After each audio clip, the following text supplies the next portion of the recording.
Hey everybody, so I just took my dog on a really long walk. Oh god, he's staring at me. I just took him on a really long walk, so he'll leave me alone. I got myself too excited, so I want to go over the rest of Act 4 today, because I got myself all excited. So I just posted my video over Act 4 scenes 1, 2, and 3, so I'm going to go over scenes 4 and 5, and then tomorrow I'll be posting my video. So Act 5 is only 3 scenes. Scenes 1 and 2 are super short, but scene 3 obviously is where all the shit goes down. So I I can't decide if I'm going to make it 2 videos. It doesn't matter. Anyway, so scene 4 of Act 4 is on page 195. Oops, sorry, right here.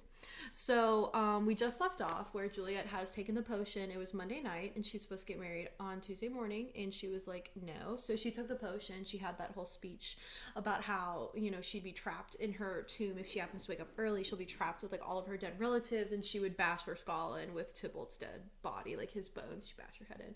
So that said that, and we were like, obviously you're totally sane and ready for this situation. So for scene 4, obviously, spoiler alert, they're gonna go find her dead. Our summary, which is right here on the left, our summary says the Capulets and the nurse stay up all night to get ready for the wedding. Capulet, hearing Paris approach with musicians, orders the nurse to awaken Juliet. So obviously, everything kind of goes down at this point, and they find her dead, and it's the whole thing. But these scenes aren't too long. Scene 5 is a little bit longer, but I'm gonna get to it now, just, because I feel like it. So scene 4, enter Lady Capulet and nurse. Lady Capulet starts. She says, hold, take these keys and fetch more spices. The nurse says they call for dates and quinces in the pastry. So they're just getting ready. They're cooking stuff. They're just getting ready for the wedding. But, spoiler alert, not going to be a wedding. Then enter old Capulet. So Lord Capulet enters. He's all excited. He's kind of a little wired because, like I said, he's been up all night, and he's a little old. So he probably should not be up all night, but he's been up all night, so he's wired. He's ready to go. He's he's a little intense. He says, what? I've watched air now all night for lesser cause and ne'er been sick. And so he's I'm good. I'm great. We are fine. So Lady Capulet and the nurse exit, and then Capulet is alone with the serving men. He's kind of just ordering them around, telling them what to do. So nothing super exciting there. And then this is when he calls the nurse in on page 197. So he says, nurse, go waken Juliet, go trim her up, I'll go and chat with Paris. Hi, make haste, the bridegroom, he is come already, make haste, I say. So like I said, Paris is here, and he's like, oh, you need to go wake up Juliet. Don't know why that wasn't their first most important thing. Maybe you should wake up the bride. Apparently they did not care about that.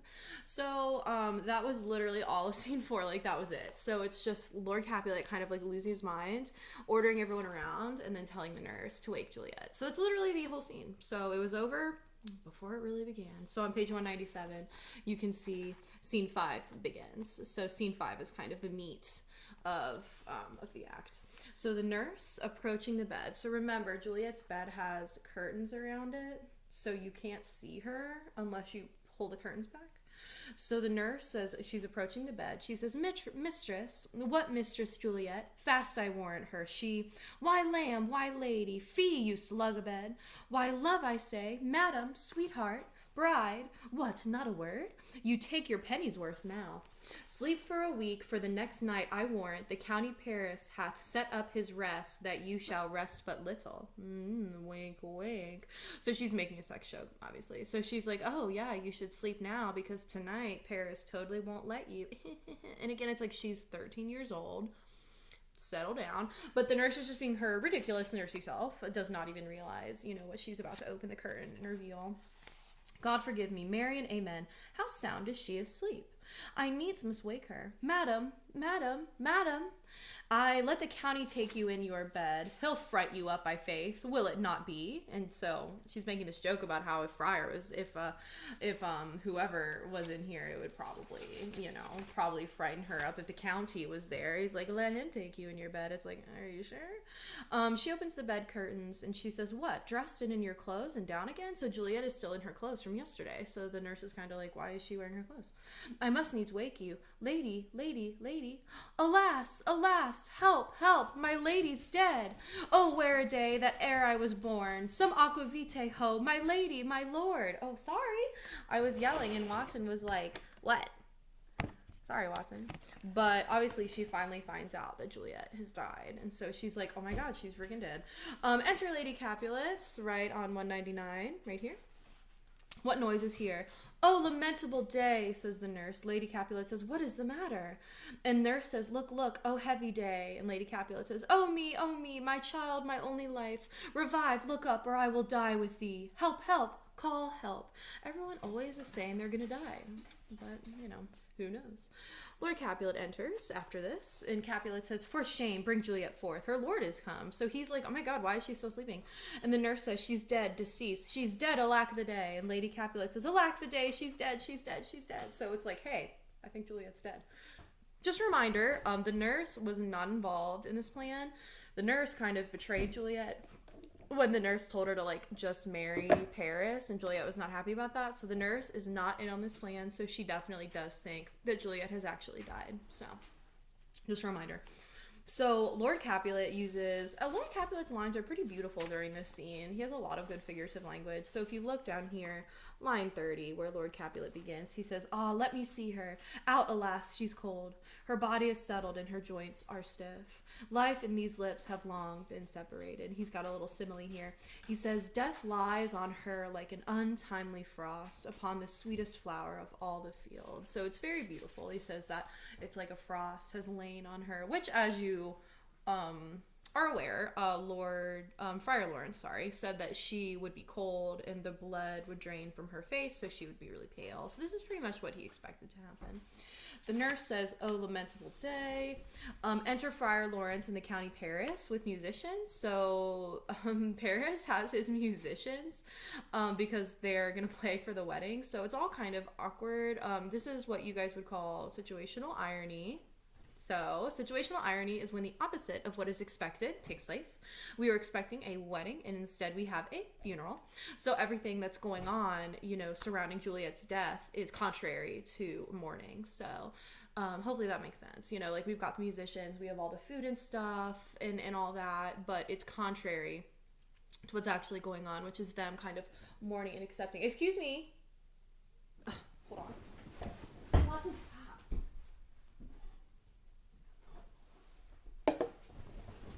Sorry, he was licking my can. Anyway, so this is called situational irony, which is when the opposite of what we expect to happen actually happens. So we were expecting a wedding, but we got the funeral, and then everything surrounding the mourning is like very contrary to what you would do while you were mourning. They're trying to set up a wedding, they have all the bright colors, they have the musicians. So this is like a very good example of situational irony.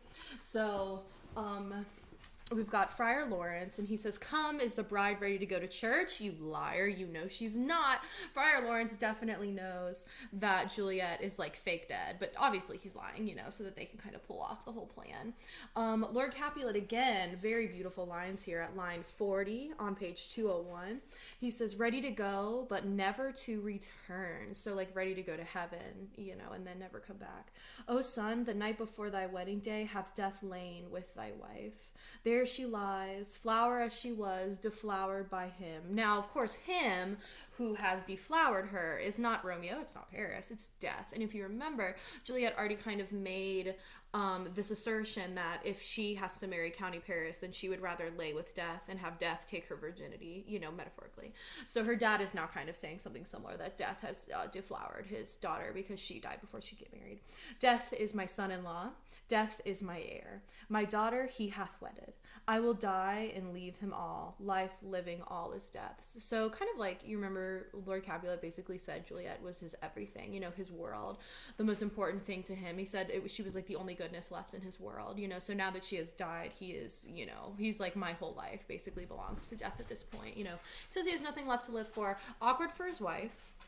But, he says he has nothing left to live for. But like I said, his lines in this scene are really beautiful. So I think the way that he carries himself here is very dignified. But, he's kind of a jerk. But I go back and forth on him. So Paris says, have I thought long to see this morning's face, and doth it give me such a sight? So Paris is like, I've been looking forward to this, and, this is what the day brings me, and also it's like, Paris, you don't matter, like, you can leave. And then Lady Capulet says, accursed, unhappy, wretched, hateful day, most miserable hour that e'er time saw, and lasting labor of his pilgrimage. But one poor and loving child, and one thing to rejoice and solace in, and cruel death hath catched it from my sight. And then the nurse is just saying, like, it's super sad. Everybody's just kind of saying it's, like, super sad. And then Capulet again has some good lines on 203. Do you have to do that right now? On page 203, line 65, Capulet says, despised, distressed, hated, martyred, killed, uncomfortable time, why canst thou now to murder our solemnity? Solemnity is a celebration. Usually it's a festival. Typically it is a wedding as well. So he says, did you have to ruin this? He says, alack, my child is dead, and with my child my joys are buried. So again, Lord Capulet is worrying me, because he's basically like, my life is over. And I forgot about this. Friar Lawrence completely lays the smackdown on Juliet's parents, and he kind of uses this as an opportunity to scold them for their behavior, which is very interesting. So this is line 71 on page 203. You can see Friar Lawrence, and you can see I wrote a lot here. Let's read through this. So it says, peace, ho, for shame. Confusion's cure lives not in these confusions. Heaven and yourself had part in this fair maid. Now heaven hath all, and all the better is it for the maid. So Friar Lawrence is saying it's better that Juliet is in heaven than if she was on earth. And he'll kind of tell you why. He says, your part in her you could not keep from death, but heaven keeps his part in eternal life. The most you sought her was her promotion, for 'twas your heaven she should be advanced. And weep you now, seeing she is advanced above the clouds, as high as heaven itself. So, Friar Lawrence is basically saying all you thought about was her promotion, and promotion in this case is getting married, promoted to a wife, and he says all you thought about was her marriage. And it says, for 'twas your heaven she should be advanced. So he's saying your heaven was for her to be promoted and advanced to, a wife and mother. And that's why he says here, and weep you now, seeing she is advanced above the clouds to heaven itself. So he's saying that, like, she has been brought to the highest level of peace, and you are upset about that, where all you really cared about was advancing her in the first place, and now you're upset that she's advanced, to the highest level of peace that she can receive. So Friar Lawrence is kind of like, there's a double standard there. Like, did you want her to be happy or not? Because she's definitely much happier in heaven. That's his own opinion, but that's what he's saying. Further, on line 81, he says, oh, in this love you love your child so ill that you run mad, seeing that she is well. She's not well married that lives married long, but she's best married that dies married young. So Friar Lawrence is like, she didn't want to get married, and she died young, which for her is actually better. And obviously, you don't have to believe that, but that's what he's saying. Dry up your tears and stick your rosemary on this fair course, and as the custom is, and in her best array, bear her to church. For though fond nature bids us all lament, yet nature's tears are reason's merriment. So he's saying, like, all right, let's get the show on the road. Let's go ahead and do her funeral, and let's get her buried. And of course, Capulet again. Like I said, big piece of irony here. I already told you it's situational irony, but here in line 90 at the bottom of 203, Capulet kind of lays the situational irony out for us in a couple lines. He says, all things that are ordained festival turn from their office to black funeral. So he's saying that, like, our festival has turned to a funeral, which is what situational irony is. Our instruments to melancholy bells, our wedding cheer to a sad burial feast, our solemn hymns to sullen dirges change, our bridal flowers serve for a buried course. So he's just like, everything is transforming from happy to sad. In the last line, he says, and all things change them to the contrary, right here at the top of 205. So, that's basically the definition of situational irony. On the contrary, like, everything is the opposite of what we expected. And then Friar Lawrence says, sir, go you in, and madam go with him, and go Sir Paris, everyone prepare to follow this fair course onto her grave. The heavens do lower upon you for some ill. More them no more by crossing their high will. So so he's like, okay, like let's go do this. We have the musicians here at the end.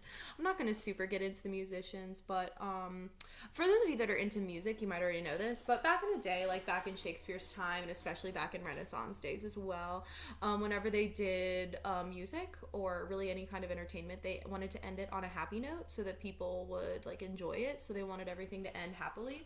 So after this like extremely tragic scene, and it's the end of an act as well, the musicians are comic relief.